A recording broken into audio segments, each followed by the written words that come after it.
abandoned the other one. Okay, then and I'll certainly help out as well, which I had said I would do, I think, a few weeks ago and just didn't get around to it. But with some of the stuff that's like on your list, Anne, yes, I have some docs that, have even sort of better info as far as like, where you mentioned certain festivals or whatnot, where I definitely have a document that has like which day of the year that always is, that that was always third Saturday, or, that kind of thing, to just sort of chip away at getting it more sort of finalized. So yeah, I'm more than happy to help out with that process as well.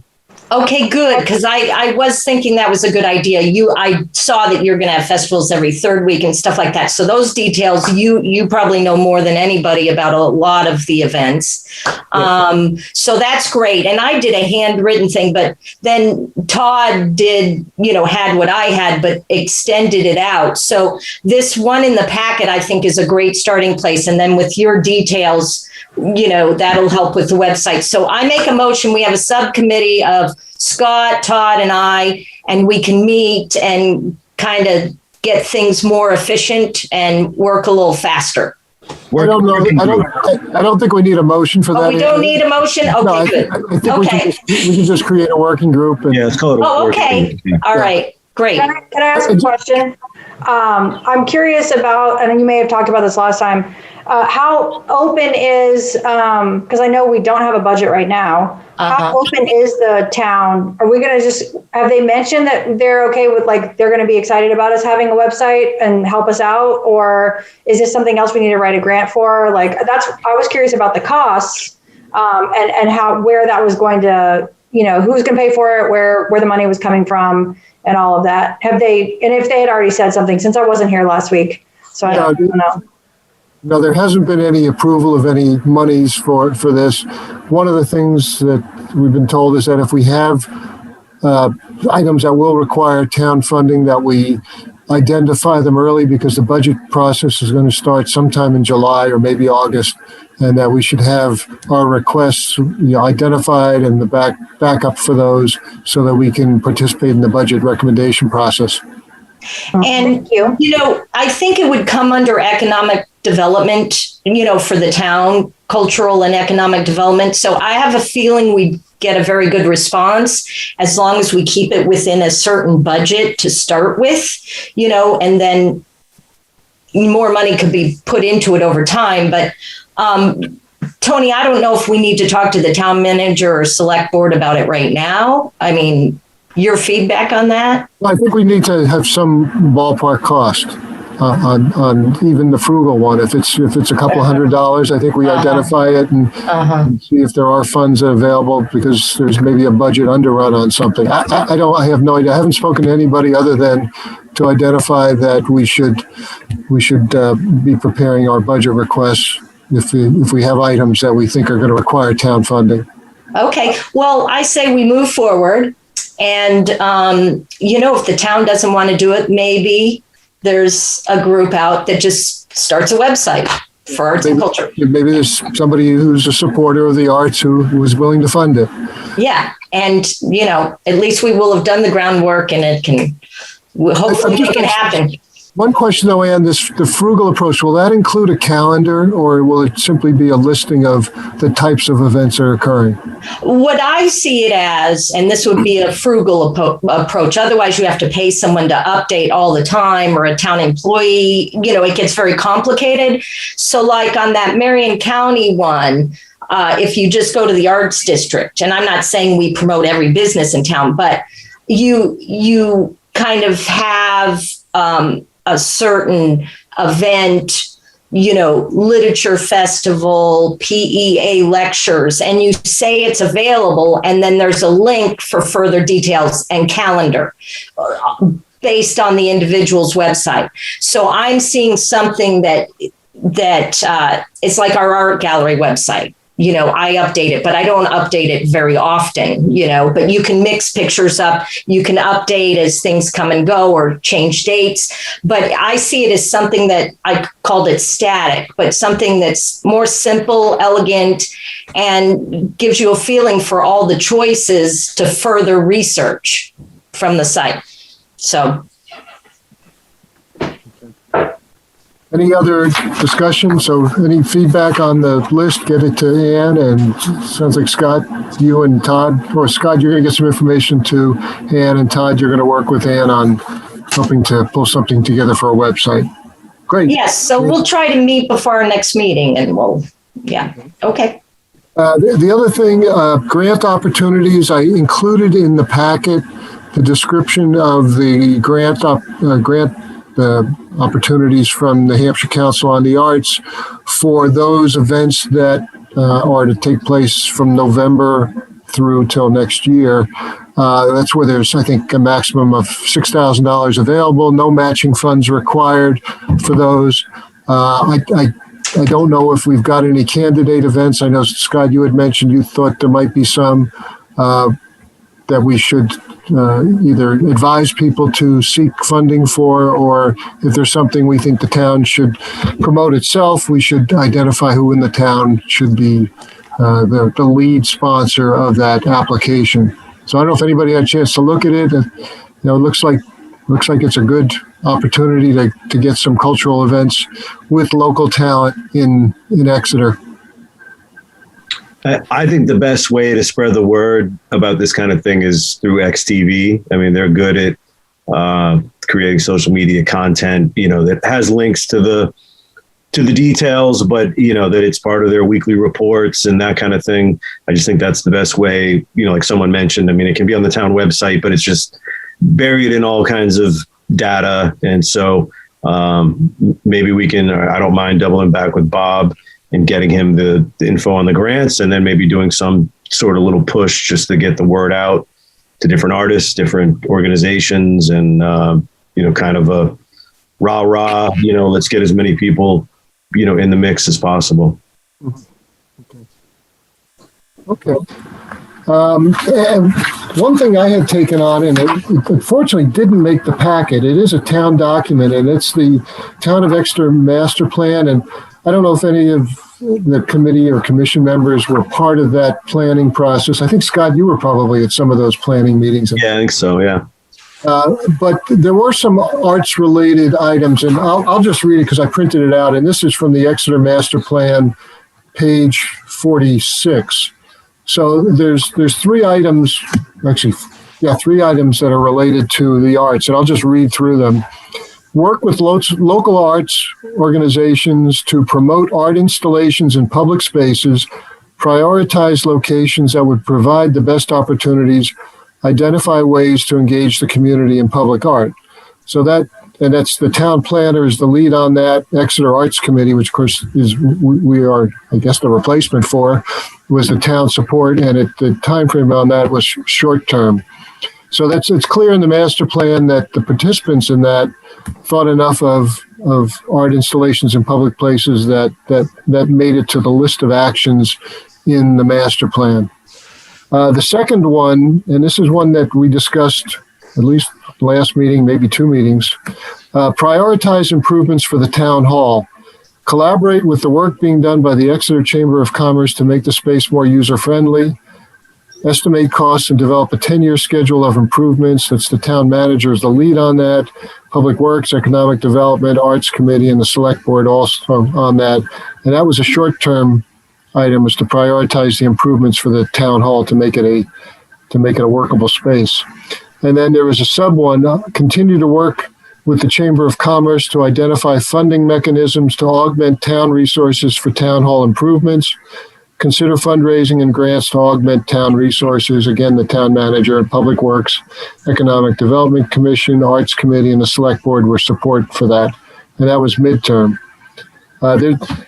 So it was clearly part of the master plan that the town hall should be looked at as really one of the key features in the town for a number of things, including performing arts, because clearly that's why the Arts Committee was to be supported on that. So I think that I would still like to keep that as one of our long-term goals, is to see if we can arrange the funding and renovate the town hall.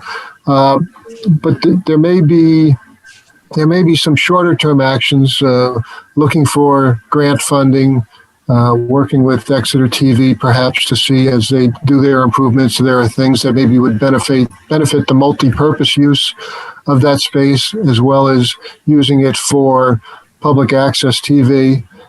So I think that I was encouraged to see that it was that explicit in the master plan. I hadn't looked at it, quite honestly, in a long time since that planning process, and I don't know if many other people have, but it's good that it's there. And I think as an advisory commission, we can advise the town on how best to execute on those short-term and medium-term goals.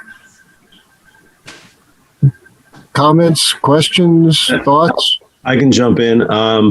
I know in having conversations with Dawn, who I don't think is here tonight, and Marissa, I know that both of them, certainly were passionate about the public art piece. And I know Dawn was eager, to get a working group going on that. And she was willing to not only, sit down with Parks and Rec and the Swayze trustees and identify some public spaces that potentially could be good fits for public art, but then also start putting feelers out, if there's private property in public settings, that are possibilities. And then I think that can also tie into, I know when we talked about creating a list for existing public art, whether it's town art or PEA sculptures, that kind of thing. So I think, again, Don's not here right now, but I know Marissa was interested.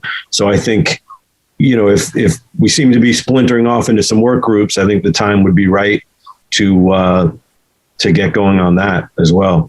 Yeah, I agree. And it's a short-term item. And again, I think if we can identify that as an action item, the town planner is the lead in the town. I think we meet with him and then make some recommendations as to what should be done to encourage public installations of arts. Marissa, are you still? Yeah. So I was also thinking that, we could look at like what other local towns have done, because we are there was such a pushback against public art for a while, at least when I was trying to get some murals painted.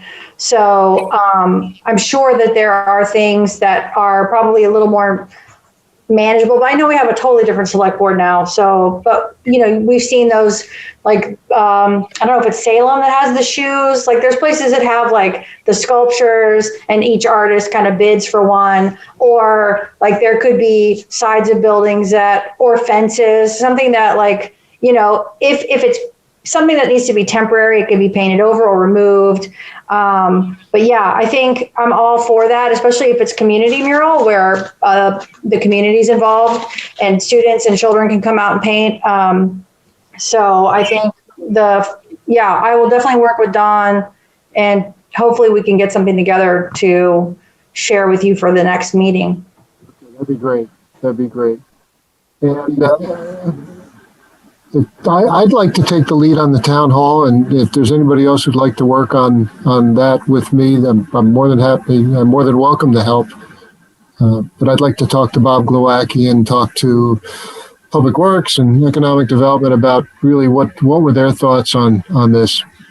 And there may be grant money available. Yeah, and I had meetings this week with both Taryn from Musical Arts and Lexi, who's the director of Pine Street Players. And both of those guys are very interested in jumping in and helping with, and those guys are great at fundraising, and they want to use the town hall as a resource for more theatrical productions. They'd be willing to help with, bringing in volunteers to potentially fix up the backstage areas. So I think, the sooner we bring in other groups that have experience with using town hall and are great resources for, volunteer help, fundraising help, and get that whole thing in motion. I did talk to Bob.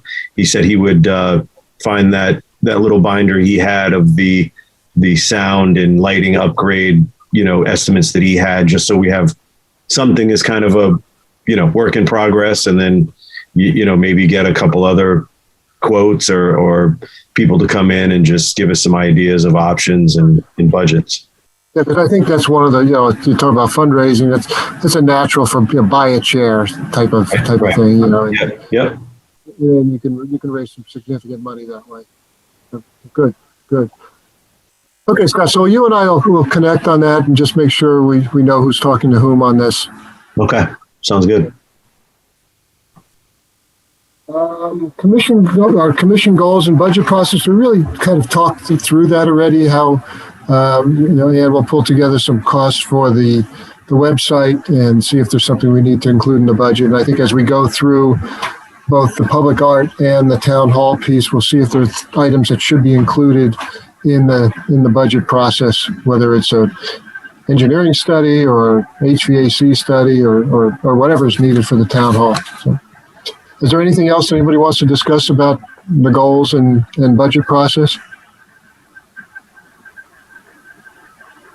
Okay, hearing none. Scott, do you want to talk? There were two other items that were on the agenda. One was the Swayze Parkway Trust document and the future use. And I saw that was on the site, and I only got a chance to read about 2 paragraphs of it. But yeah, sure. So, I mean, a lot of this stuff I sent over and included, not as like, hey, devour this for this meeting. It's just sort of a, when you have your time, and, I'm assuming all of us will kind of get a little packet going, just so to get familiarized with what is there, so that when this inevitably does become an issue, which I think it will, we're all, somewhat educated on it. I mean, the big opening paragraph of the whole thing, let's see, opening paragraph is sort of the giving the right of way and of constructing a parkway along the riverfront at Exeter, New Hampshire, to be used solely for park purposes, and the roadway therein open only to pleasure vehicles. So, I mean, that's the opening paragraph and sentence that really defines what, so if you hear people sort of addressing this, that's really, this pretty generic open-ended verbiage of what the park was intended to be used for. So, I'm certainly open to a little bit of a discussion to get some background, but I was including it more just so people could take their time to familiarize themselves with what the actual trust document is. And then as we move forward, I'm assuming it's going to be coming up sometime soon as to whether the select board will continue to keep the parkway closed, for emergency purposes. I can tell you, we had our event in the park on Saturday, and, just the overwhelming response was just, just that it's this expansive green space and such great use for so many different arts and culture type things. So, I mean, that's all I have. So if anyone else wants to chime in or has any thoughts or questions. It was a great festival. You did a great job. Thank you. So many people came. I thought it was wonderful. Really was. Yeah. So many families and residents were there. It was terrific. Yeah. Thank you. Okay. And then, Scott, the last thing, I think this was also something you put up on the, or sent off to put up on the board packet or the commission packet, was the town permitting for cultural events. Is there any discussion you wanted to? I mean, same thing. I just wanted, everybody to get familiar with what the fees are and how the permitting is structured and all of that, just so as we move forward with best use of these spaces, that everybody has a background on what the fees are. And, certainly with town hall, everything sort of being at a standstill. I did see some of the select board meeting last night, and they did discuss opening back up town buildings and town spaces and whatnot. So, I know Marissa and I, from being on that arts committee, we're familiar with that sort of structure. And, I would just advocate as we get sort of more part of that process, I want to see that art gallery, be as open as it ever was to multiple groups. But, I would advocate for some type of better structure, so whoever is using it, that there's a structure in place, so that if people are doing art shows, that, what they're signing up for, what they're permitting, is sort of a finite length of show or hours that it will be open, so that it can benefit the town in general, and the downtown shops and the restaurants know when the art gallery will be open. Because the way it was done before, it was just sort of like, an art group could get the gallery for an entire month, pay $100, and they might only be open on Sundays, or, so like they're tying up the space for an entire month, and literally it's open for 4 hours a week.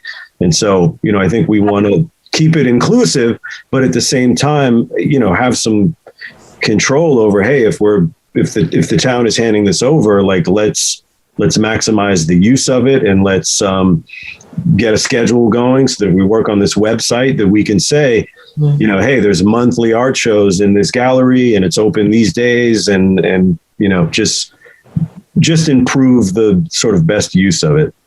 Yeah, when that was probably the main complaint when we would gallery sit. The townspeople would come in and say, "Oh, we thought you were going to be open yesterday," or "We thought you're going to be," like that need for a set plan for each show, maybe being like 3 weeks, and then the last week is cleanup, and then because that includes like bathroom, that includes the trash being taken out. Like, there's so much to it that we need to think about that's included in just the art gallery. And that I have no experience working with the downstairs. I just did the art gallery stuff.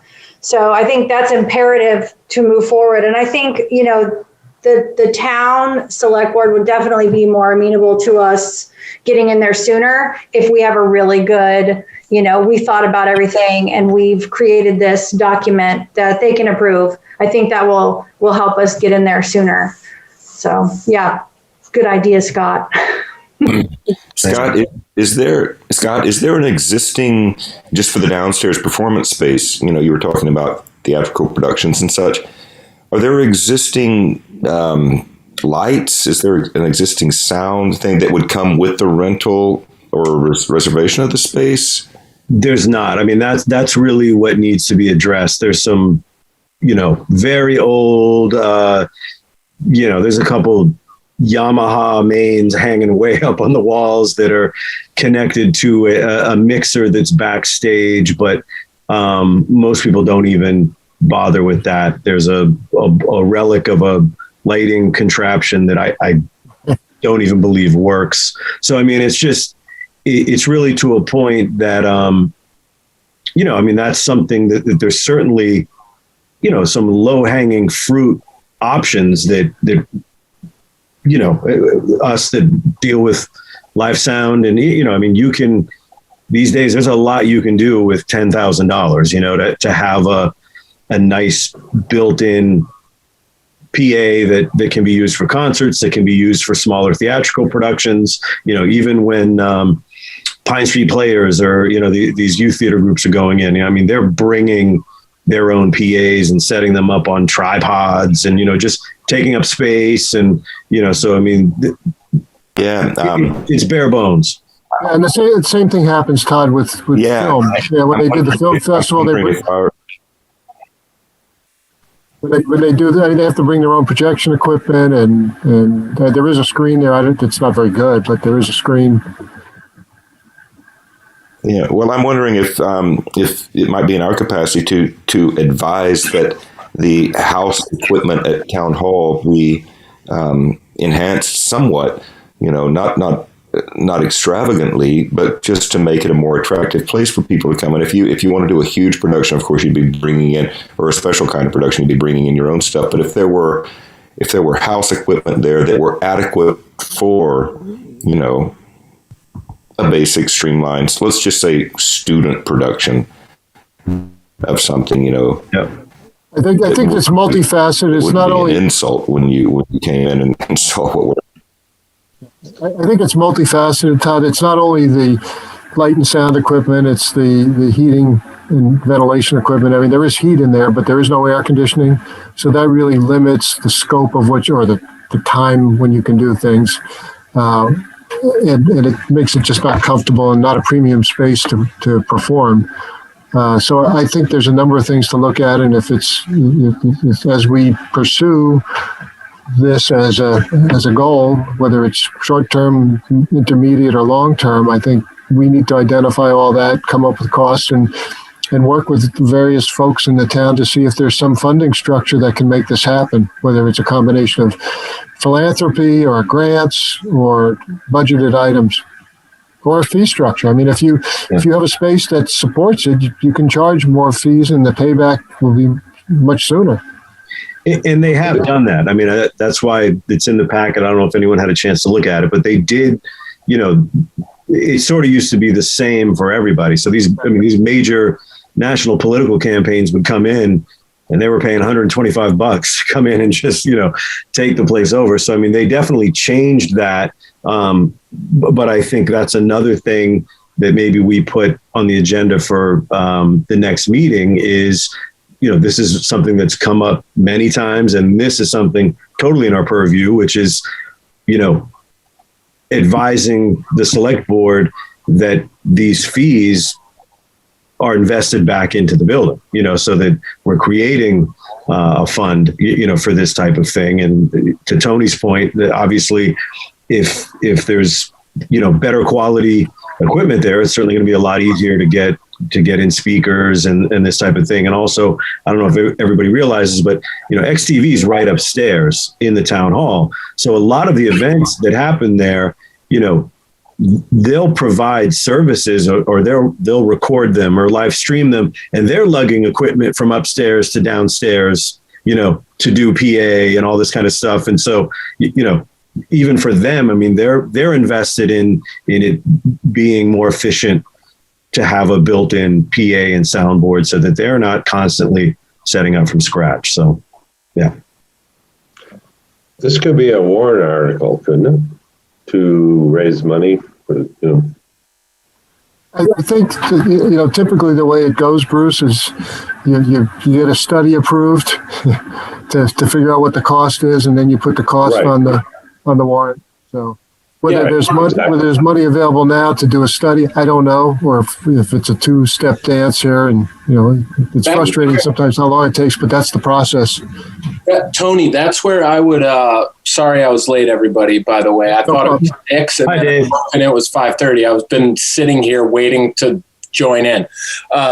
I'm assuming we're talking about the upgrades to the town hall in regards to making it an efficient venue for as cheap a cost and with as high efficacy rate as possible.